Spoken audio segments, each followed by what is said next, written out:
Irmandade política, seita religiosa, sociedade secreta ou sociedade com segredos. Sem dúvida, a maçonaria é uma das organizações mais misteriosas do mundo e está ligada diretamente a grandes acontecimentos da história da humanidade e por trás de grandes figuras públicas ao longo dos séculos. Não é à toa que surgiram tantas lendas sobre os seus bastidores e sobre o que supostamente aconteceriam em suas reuniões. Rituais macabros, cultos a entidades, influências na política mundial, punições à quebra de juramentos. O que realmente é verdade e o que é mito? Seria errado um cristão se tornar maçom? Descubra nesse vídeo tudo sobre a maçonaria. Vamos bibliografar para você. A palavra maçom em francês significa pedreiro, pois foi através dos profissionais da arte da construção que essa organização se originou na Idade Média. Todos aqueles que faziam parte desse grupo eram chamados de maçons livres, por possuírem o direito de circularem livremente pela sociedade. No final do século XVII, após as primeiras guildas maçônicas migrarem para a Inglaterra devido grandes perseguições, a maçonaria deixou de ser operativa e passou a ser exclusivamente especulativa, com grandes pensadores, filósofos e contestadores da época, fazendo parte de seu núcleo principal, com o objetivo de poderem se expressar livremente. Nesse ponto surgiu o segredo para manter essa liberdade que ninguém mais tinha além deles. Os portadores desse conhecimento só passavam-no adiante para aqueles que eram considerados aptos a serem iniciados, e até hoje seus ensinamentos estão ligados aos instrumentos da construção, representados pelo esquadro, compasso, trolha e pá, e que fazem seus membros buscarem o que seria um edifício ideal, ou o mais próximo de uma sociedade perfeita. Apesar de tudo, a maçonaria nunca foi vista como uma religião, mas sim uma fraternidade formada exclusivamente por homens, que acreditam em um Deus, seja ele qual for. Poucas coisas sabemos sobre suas reuniões fechadas, mas entre os rituais públicos dos quais temos acesso, como por exemplo de iniciações de candidatos, é feita muitas das vezes com os olhos vendados em uma loja maçônica, chamada de Sala do Oleiro, em que uma espada é apontada e a pessoa deve dar uma senha em um aperto de mão secreto, assim como eram feitos nos tempos antigos, onde os membros precisavam se identificar no escuro. A iniciação também envolve uma série de desafios, rituais e a transmissão de certas informações para o esclarecimento do candidato. Cada loja deve estar voltada para o leste, e a letra G também fica a leste do grão-mestre. O iniciado é trazido ao centro da sala, onde está sobreposta uma Bíblia no altar, e só assim acontece o juramento de graus individuais. Há 33 graus no total, divididos em aprendiz, companheiro artesão e mestre maçom. Mas o que verdadeiramente acontece atrás de portas fechadas poderá permanecer um mistério para sempre. Especula-se através de pesquisadores que mais de 6 milhões de pessoas fizeram o juramento secreto pelo mundo, e só nos Estados Unidos os maçons detêm as maiores e mais poderosas posições do Congresso e do sistema judiciário, sendo que 14 deles conseguiram ascender ao cargo de presidente, mostrando que seus líderes estão por trás da alta cúpula da política mundial.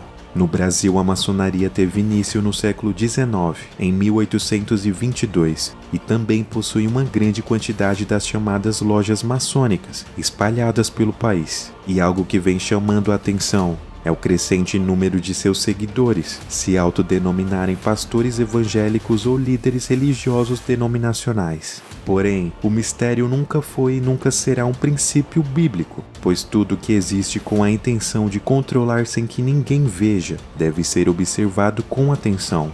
Qualquer coisa que diga ser secreto não pode ser do Evangelho, já que em Jesus é ensinado que não há nada em oculto senão para ser revelado, e não há nada que eu diga do interior da casa que eu não possa gritar da varanda. O único princípio humano de mistério para o Evangelho é aquele que se relaciona ao ser de Deus, que é impenetrável, indefensável e incompreensível. Fora isso, o aspecto de segredo é o da discrição. Não saiba a mão direita o que fez a mão esquerda. E no mais, todas as coisas reveladas são para nós, para os nossos filhos e para serem passadas adiante. Não existe um único estímulo nas escrituras sagradas para que alguém tenha um conhecimento e o oculte. Todo conhecimento é para ser distribuído pela graça. Alguém que quer ser um discípulo de Jesus pode até se vincular a tipos como esse de confrarias, mas fazendo isso ele deixa de ser um discípulo, porque no discipulado de Cristo não há lugar para nada que se faça de maneira escondida.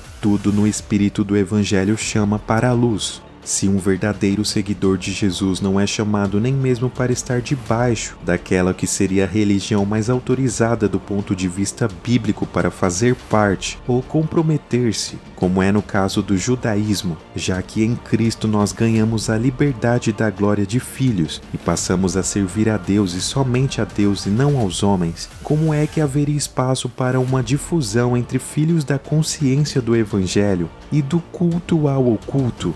Alguém que propõe criar um clube do saber exclusivo para determinados tipos de pessoas, automaticamente estaria criando uma religião de mistério, seja ela qual fosse, ainda que se declarasse ateia, já que religião não é mais uma religação com Deus, e o deixou de ser há muito tempo. Com Deus nada é religado, mas toda religião tem algo em comum, que é a fraternidade de acordos comuns, assim como é na maçonaria, que além de tudo também confessa um Deus, que seria o grande arquiteto do universo, e um batismo necessário para fazer parte da ordem, fazendo o indivíduo afirmar estar vindo das trevas buscando a luz. Você tem que se confessar um profano e fazer juramentos de silêncio, tudo que Jesus não ensinou.